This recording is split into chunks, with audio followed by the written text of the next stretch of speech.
नमस्कार दोस्तों। जैसा कि आपको पता है कि कल हनुमान जयंती थी और मैं अपने वीडियोस में life management skills, motivation, stress management इन सब को लेकर आपसे बात करता हूं। तो मैंने सोचा कि क्यों ना हनुमान जयंती के उपलक्ष्य में हनुमान जी के व्यक्तित्व और हनुमान चालीसा से उन चौपाइयों से कुछ हम लाइफ मैनेजमेंट के टेक्निक्स सीखें। दोस्तों, अब जब हम हनुमान चालीसा पढ़ते हैं तो निश्चित तौर पे वो हमें भीतर से कुछ शक्ति देते हैं। तो आइए कुछ चौपाइयों को उदाहरण के तौर पर लेते हैं।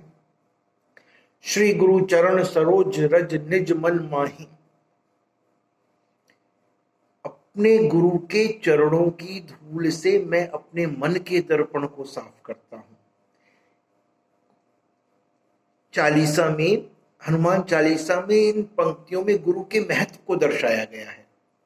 जीवन में गुरु नहीं है तो आपको कोई आगे नहीं बढ़ा सकता। गुरु ही आपको सही रास्ता दिखा सकते हैं। इसलिए तुलसीदास जी ने लिखा है कि गुरु के चरणों की धूल से, देखिए दोस्तों बहुत बड़ी बात है, गुरु के चरणों की धूल से मैं अपने मन के दर्पण को साफ करता हूं। आज के दौर में गुरु हमारा मेंटर भी हो सकता है, हमारे बॉस भी हमारे गुरु हो सकते हैं, माता पिता तो हैं ही हमारे पहले गुरु। तो समझाने वाली बात यह है कि गुरु यानी अपने से बड़ों का सम्मान कीजिए। अगर तरक्की की राह पर बढ़ना है तो विनम्रता के साथ पोलाइटली बड़ों का सम्मान कीजिए। शीलम परम भूषणम, याद रखिए। विद्यावान गुणी अति चातुर, राम काज करबे को आतुर। अर्थ यानी आप विद्यावान हैं तो गुणों की खान है, चतुर भी हैं, चतुर यानी बुद्धिमान, राम के काम को करने के लिए सदैव आतुर रहते हैं। अब इसको आप लाइफ मैनेजमेंट से जोड़िए। आज के दौर में अच्छी डिग्री होना बहुत जरूरी है, लेकिन हनुमान चालीसा कहती है कि सिर्फ डिग्री होने से आप सफल नहीं होते। विद्या हासिल करने के साथ साथ आपको अपने गुणों को भी बढ़ाना होगा, क्वालिटीज को बढ़ाना होगा, स्किल्स डेवलप करनी होगी, बुद्धि में बुद्धिमत्ता लानी होगी। और हनुमान जी में वो तीनों गुण थे। सूर्य के शिष्य भी थे, गुणी भी थे और चतुर भी। अब अगली चौपाई। प्रभु चरित्र सुनबे को रसिया, राम लखन सीता मन बसिया। अर्थात आप रामचरित यानी राम की कथा सुनने में विश्वास रखते हैं। राम तो राम, लक्ष्मण और सीता तीनों ही आपके मन में वास करते हैं। लाइफ मैनेजमेंट से जोड़िए। जो आपकी प्रायोरिटी है, जो आपकी प्राथमिकता है, जो आपका काम है, उसे लेकर सिर्फ बोलने में या सुनने में ही आपको रस आना, ऐसा नहीं कि उसी में रस आना चाहिए। बोलने से ही नहीं है, मैं 40 साल पूरी दिन स्मरण करता रहूं, पढ़ता रहूं, लेकिन अपने कानों से उसका श्रवण भी करो, सुनो भी।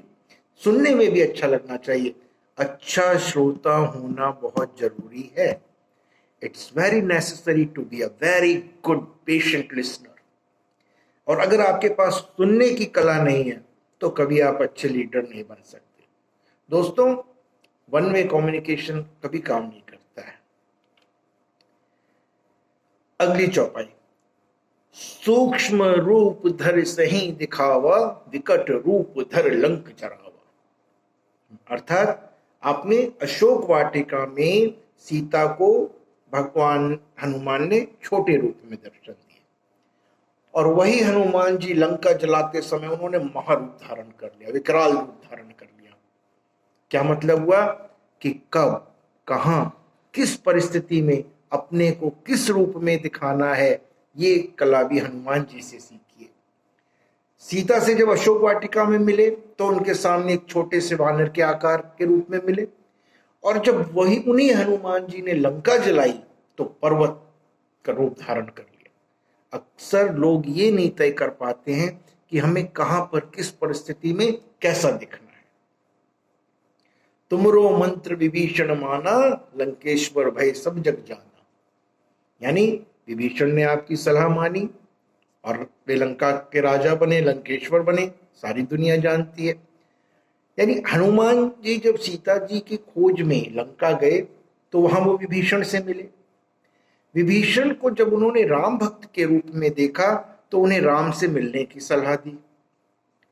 विभीषण ने भी उस सलाह को माना और रावण के मरने के बाद वो भगवान राम द्वारा लंका के राजा बनाए गए ना।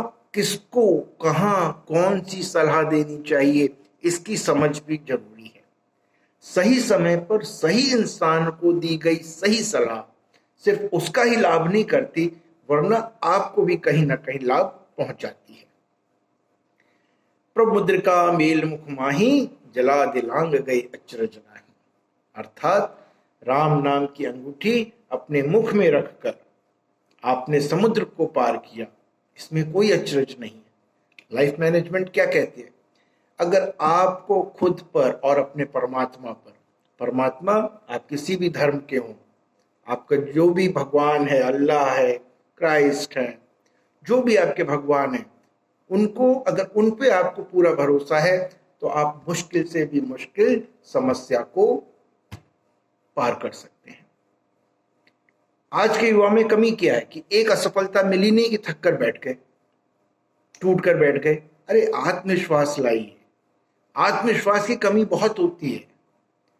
ऐसा नहीं है, प्रतिस्पर्धा का दौर है, आप असफल भी होंगे, आप सफल भी होंगे। जरूरी नहीं पहली बार में असफल होंगे। 99% ये मानिए पहली बार में असफल होंगे। इसका मतलब क्या है कि आप बैठ जाएंगे?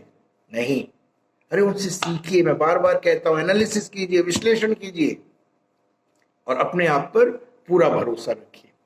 तो देखिए, आपने देखा है कि हनुमान जी के व्यक्तित्व से आप देखो, इनमें मैनेजमेंट की बहुत जबरदस्त क्षमता है। संपूर्ण रामचरितमानस में और हनुमान जी को जो समर्पित सुंदर कांड है, उसमें कई ऐसी घटनाओं का जिक्र है जहां पर हनुमान जी ने बल और बुद्धि दोनों का एक बेहतरीन संतुलन, एब्सोल्यूट बैलेंस जो है वो पेश किया है। बल और बुद्धि का उपयोग करते ही हनुमान जी ने माता सीता की खोज की थी।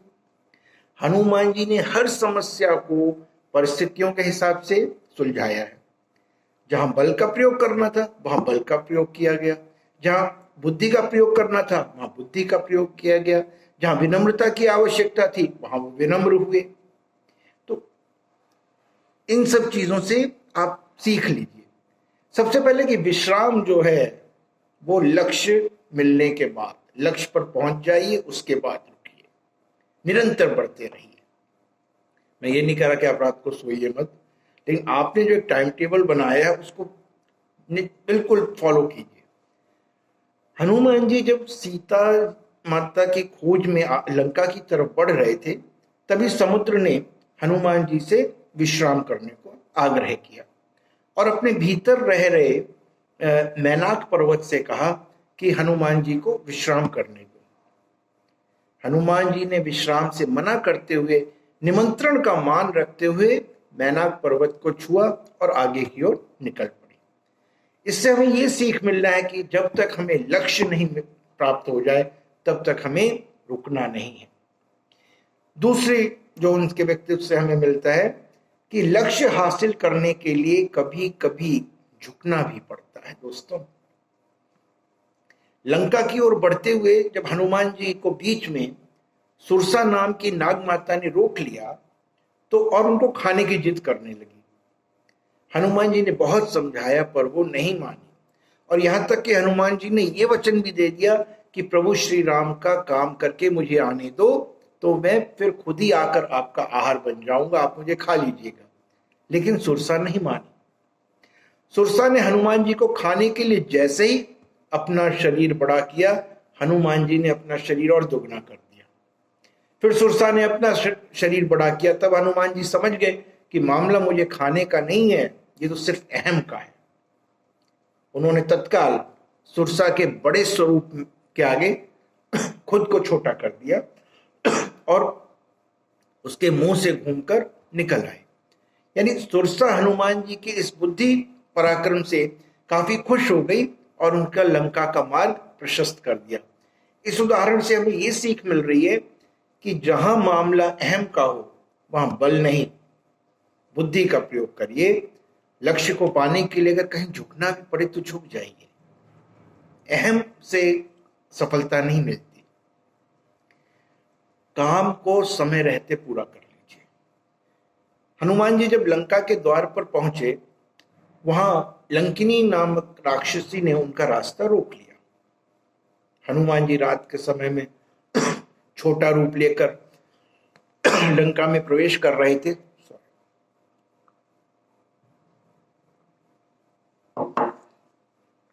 वहां परिस्थिति ऐसी थी कि लंका में रात के समय में ही चुपके से घुसा जा सकता था। समय कम था, इसलिए उन्होंने लंकिनी से कोई वाद विवाद नहीं किया और सीधे उस पर प्रहार कर दिया। समझाना बेकार है, समय नहीं आपके पास में। और लंकिनी ने हनुमान जी के लिए रास्ता बिल्कुल छोड़ दिया। इससे हमें यह सीख मिलती है कि जब मंजिल के एकदम करीब हो, समय कम है, तो परिस्थितियों की मांग के अनुसार बल का प्रयोग भी करना पड़ता है। तो दोस्तों, आपने देखा कि बात बहुत छोटी थी, लेकिन केवल हनुमान चालीसा या ये सब केवल पढ़ने के लिए नहीं है। इनसे हम बहुत कुछ सीख सकते हैं, इन व्यक्तित्व से बहुत कुछ सीख सकते हैं। और मुझे आशा है कि निश्चित तौर पे ये आपके टाइम मैनेजमेंट स्किल्स में बहुत काम आएंगी, लाइफ मैनेजमेंट स्किल्स में बहुत काम आएंगी। धन्यवाद दोस्तों।